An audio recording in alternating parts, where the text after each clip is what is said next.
Oke, Assalamualaikum warahmatullahi wabarakatuh. Selamat pagi kepada seluruh kelas 11, kelas ATUA dan kelas ATUB. Pertama-tama, marilah kita panjatkan puji syukur kehadirat Allah Subhanahu wa taala, Tuhan kita, di mana atas nikmat dan karunia-Nya kita dapat mengikuti atau belajar pada pagi hari ini dalam keadaan sehat walafiat tanpa kurang suatu apa. Kemudian sholawat serta salam tak lupa selalu kita turahkan kepada Nabi kita, Nabi Agung Muhammad Sallallahu Alaihi Wasallam. Semoga kelak kita akan menjadi salah satu penerima syafaatnya beliau. Oke, sebelumnya mohon maaf karena hari ini saya belum bisa mengadakan pembelajaran secara online maupun offline dikarenakan ada kesibukan yang tidak bisa ditinggalkan. Maka dari itu saya mohon untuk menyimak video yang saya sampaikan ini sampai akhir, dimana nanti pada pertengahan video akan saya sampaikan mengenai pelajaran kita hari ini, dan di akhir video akan ada tugas. Oke, sebelumnya karena masih dalam suasana Idul Fitri, maka saya akan mengucapkan terlebih dahulu selamat Hari Raya Idul Fitri 1442 Hijriah. Minal aidin wal faidin, mohon maaf lahir dan batin. Kemudian salam untuk keluarganya di rumah, semoga dalam keadaan sehat walafiat tanpa kurang suatu apa. Oke, yang selanjutnya saya ingatkan kembali, jangan lupa untuk mengisi absen kalian melalui GC. Kemudian materi ini nanti akan saya share juga di GC, dan akan ada tugas yang harus kalian selesaikan pada hari ini juga. Oke, singkat saja untuk hari ini kita akan membahas tentang agribisnis aneka ternak, yaitu menerapkan dan melakukan evaluasi hasil produksi pemeliharaan aneka ternak. Sebenarnya untuk evaluasi ini sudah kalian dapatkan melalui berbagai macam pelajaran ya, mulai dari pelajaran unggas pedaging, petelur, hingga pada pelajaran aneka ternak. Oke, jadi yang pertama ini adalah macam dari biaya apa aja yang ada di pemeliharaan aneka ternak. Oke, yang pertama itu ada yang namanya biaya tetap atau fixed cost, di mana biaya tetap ini adalah biaya yang besarnya itu tidak akan pernah berubah atau tidak berubah walaupun terjadi penambahan pada volume tertentu atau pada volume produksi. Dalam agribisnis aneka ternak ini terdapat beberapa contoh dari biaya tetap. Di antaranya adalah yang pertama ada biaya penyusutan atau depression, kemudian ada biaya perawatan kandang, kemudian yang ketiga ada biaya perawatan gedung, selanjutnya adalah bunga kredit apabila kalian mengajukan pinjaman, kemudian ada asuransi atau apabila peternakan kalian ajukan ke asuransi, kemudian ada pajak perusahaan, biaya tak terduga, biaya tenaga kerja, dan yang terakhir ada biaya listrik. Jadi sebanyak biaya ini atau ke 10 biaya ini adalah biaya-biaya di mana biaya itu tidak berubah walaupun adanya penambahan volume, walaupun ada pengurangan volume. Jadi setiap biaya ini tidak berpengaruh sama sekali terhadap adanya penambahan ataupun pengurangan volume produksi, baik itu ternaknya bertambah ataupun berkurang. Oke, yang kedua itu adalah variable cost atau biaya tidak tetap, di mana biaya tidak tetap ini adalah biaya yang berubah sesuai dengan volume produksinya. Jadi apabila jumlah puyuhnya itu bertambah ataupun berkurang, maka biaya ini juga akan ikut bertambah ataupun ikut berkurang sesuai dengan volume produksinya. Kemudian apa aja sih yang termasuk dalam biaya tidak tetap atau variable cost? Oke, yang pertama itu adalah biaya bibit ternaknya atau biaya bibit puyuhnya. Kemudian yang kedua adalah biaya pakan, vaksin dan obat-obatan, bahan bakar atau pelumas, kemudian pajak penjualan, sales promotion, dan biaya lembur. Dimana ini adalah salah satu biaya-biaya yang digunakan untuk peternakan skala besar. Bibitnya juga pasti akan bertambah apabila volumenya bertambah, dan bibitnya akan berkurang apabila volume dari usaha itu berkurang. Begitu juga dengan pakan, obat-obatan, kemudian bahan bakar apabila menggunakan pemanas, dan lain sebagainya.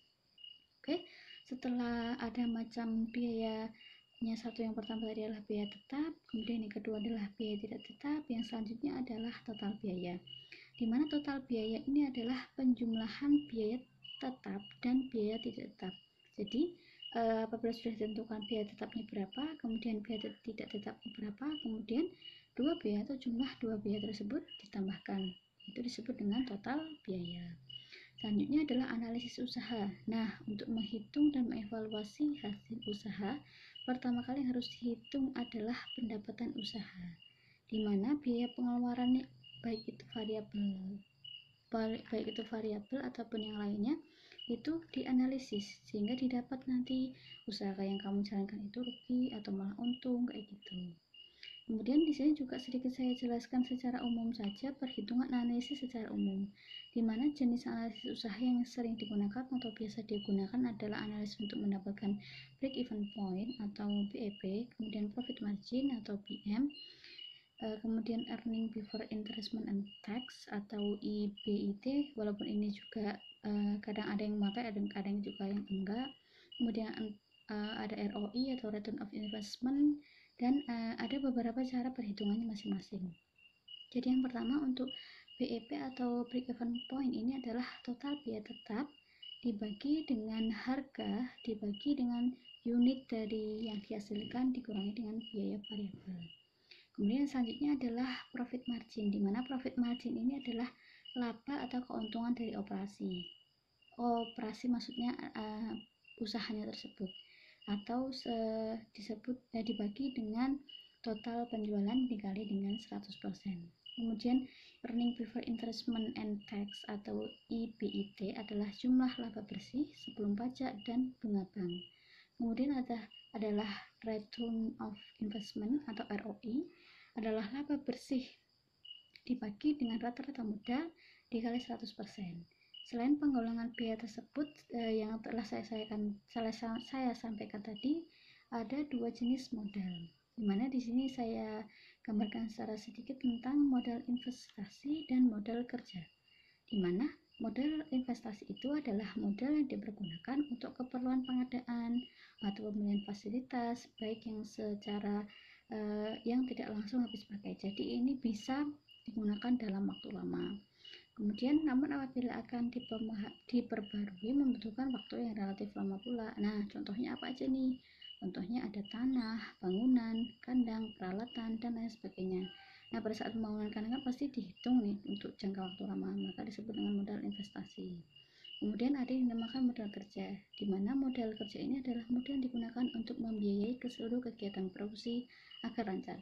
Jadi modal kerja ini berbeda dengan investasi di mana itu untuk penghitungan panjang, sedangkan untuk modal kerja ini modal yang digunakan untuk berjalannya suatu produksi atau usaha tersebut. Kemudian setelah kita tahu tentang permodalan, ada yang selanjutnya adalah tentang pendapatan, di mana pendapatan suatu usaha itu meliputi semua produk dan bahan ikutannya yang dapat kita jual dari usaha tersebut. Produk yang dapat kita jual tidak hanya produk utama, namun juga ada produk sampingan. Nah, seperti pada ternak unggas itu, kalau kita akan melaksanakan budidaya ternak unggas pedaging, maka kita produk utama adalah daging, dan produk lainnya adalah seperti sekam, kemudian fesesnya dan sebagainya. Sama halnya dengan unggas ayam petelur atau untuk kue petelur, yaitu utamanya adalah telur, kemudian ada juga produk sampingannya itu adalah fesesnya itu. Kemudian yang selanjutnya adalah penyusutan atau depresi, di mana fasilitas usaha seperti bangunan, kandang, peralatan tertentu itu memiliki waktu tertentu atau memiliki masa habis, di mana bisa rusak, kemudian bisa usang, bisa berkarat, dan lain sebagainya. Maka di sini sebelum diganti perlu adanya menyisihkan dana terlebih dahulu. Jadi sebelum kita mengganti, kita perlu ada nabung dulu, sehingga kita nanti pada saat barang itu atau bangunan itu rusak, kita sudah ada uang yang digunakan untuk mengganti atau membuat yang baru. Dimana konsep dari penyusutan ini adalah pengembalian biaya investasi dalam jangka waktu tertentu. Misalnya kita investasi kandang senilai 200 juta rupiah dan akan dipakai selama 15 tahun. Maka penyusutannya itu adalah per tahun, di mana 200 juta dibagi dengan 15 atau setiap tahun harus menyisihkan minimal 13 juta sekian. Kemudian yang terakhir itu adalah untuk analisis, di mana analisis ini akan saya sampaikan sedikit saja mengenai benefit of cost ratio, kemudian oleh break even point. Yang pertama itulah benefit of cost ratio atau B per C, atau disebut dengan analisis net B per C, merupakan perbandingan antara present value dari arus kas bersih dengan present value investasi yang dikeluarkan, di mana net B per C ini sering digunakan atau sering juga disebut dengan profitability index, disebut juga sebagai profitability index.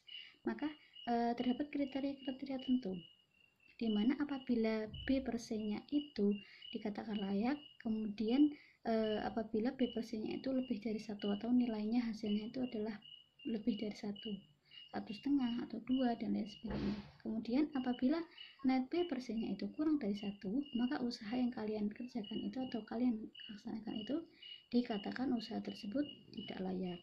Kemudian yang selanjutnya adalah break even point, di mana break even point ini merupakan titik impas atau titik pas keseimbangan, di mana pada titik tersebut jumlah hasil yang dikeluarkan itu sama dengan biaya yang kalian keluarkan.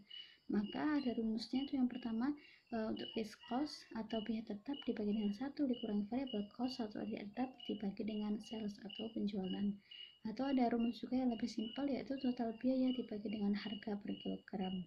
Kemudian untuk biaya per unit itu ada total biaya produksi dibagi dengan total produksi atau kilogram. Oke, sedikit saja yang akan saya sampaikan. Nanti untuk pembelajaran selanjutnya kita sambut dan kita lanjutkan dengan pembelajaran melalui tatap muka atau melalui jaringan atau online. Oke, pada kesempatan hari ini nanti kalian akan ada tugas di mana kalian akan menentukan biaya-biaya apa saja atau alat-alat apa saja atau komponen-komponen apa saja yang termasuk dalam biaya tetap dan biaya tidak tetap untuk usaha pemeliharaan puyuh petelur. Setiap orang maksimal harus menulis 10 komponen untuk biaya tetap dan 10 komponen untuk biaya tidak tetap untuk pemeliharaan puyuh petelur. Dan yang asin genat itu untuk puyuh petelur, kemudian yang asin ganjil itu untuk puyuh pedaging. Oke, sekian yang dapat saya sampaikan. Kurang dan lebihnya mohon maaf. Kita sambung lagi pada pertemuan berikutnya pada saat nanti kita online maupun dalam keadaan offline. Nah, sampai di sini saya tutup. Assalamualaikum warahmatullahi wabarakatuh.